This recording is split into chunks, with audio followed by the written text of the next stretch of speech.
الراجل ده كل المطلوب منه في حياته ان هو يجي لك الصبح بس. لو انتم مستنيين حاجه تاني،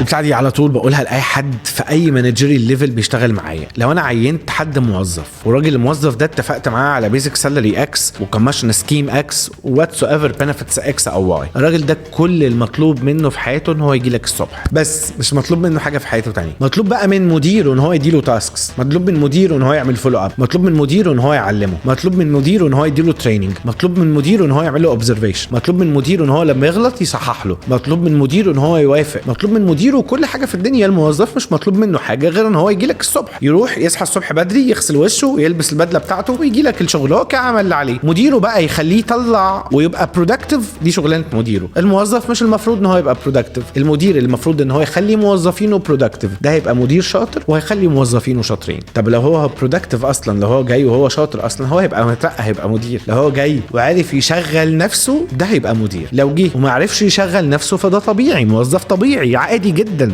زي الموظفين اللي خلقها ربنا.